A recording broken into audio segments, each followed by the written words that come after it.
नमस्कार. स्वाद घरच्यामध्ये आपल्या सर्वांचं स्वागत आहे. संक्रांतीच्या निमित्ताने आज आपण बनवणार आहोत भोगीची भाजी. तर त्यासाठी आपण इथे घेतलेला आहे गाजर, वांग, बटाटा, शेंगदाणे, चणे, वटाणे, पावट्याच्या शेंगा आणि पापडीची शेंग. सगळं स्वच्छ धुवून आणि बारीक कापून घेतलेलं आहे. त्याचसोबत इथे आपण थोडेसे तीळ आणि 5 ते 6 ठेचलेला लसूण घेतलेला आहे. आता आपण कढईमध्ये तेल गरम करून घेऊया आणि त्यामध्ये 5 ते 6 ठेचलेल्या लसूणच्या पाकळ्या घालूया.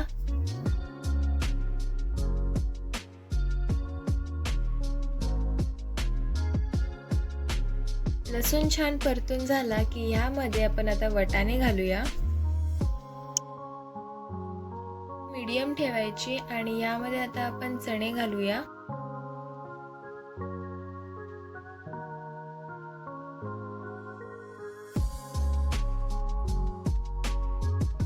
चणे आणि वटाणे तेलामध्ये छान परतून झालेले आहे. यामध्ये आपण आता पावट्याची शेंग घालून परत एकदा छान सगळं परतून घेऊया.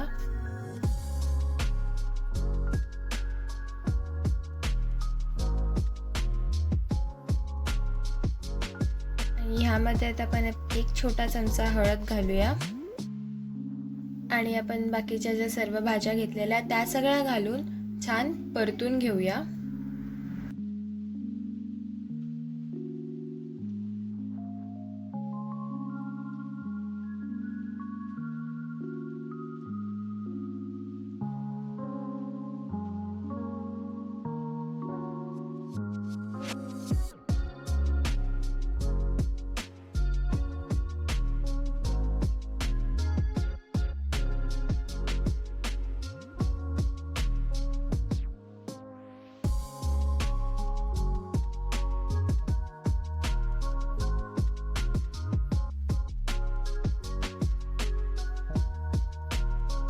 यामध्ये आता आपण 1 टेबलस्पून शेंगदाण्याचा कूट घालून सगळं छान मिक्स करून घेऊया.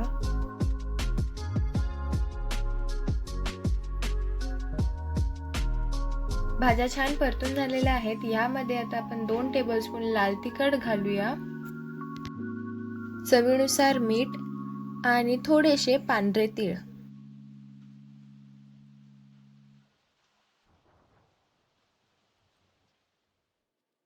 भाजी आपण छान मिक्स करून घेऊया.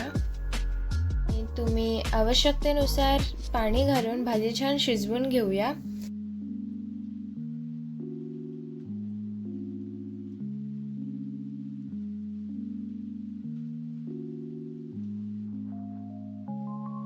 दहा मिनिटं झालेली आहेत. आता आपण भाजी शिजली आहे की नाही ती पाहूया. भाजीचा सुगंध अगदी अप्रतिम येतोय. भाजी पण छान शिजलेली आहे. तुम्ही पाहू शकता आपली भाजी किती छान शिजलेली आहे. अगदी परफेक्ट शिजलेली आहे. भोगीची भाजी आपली रेडी आहे. आता आपण यावर कोथिंबीर पेरून सर्व करून घेऊया.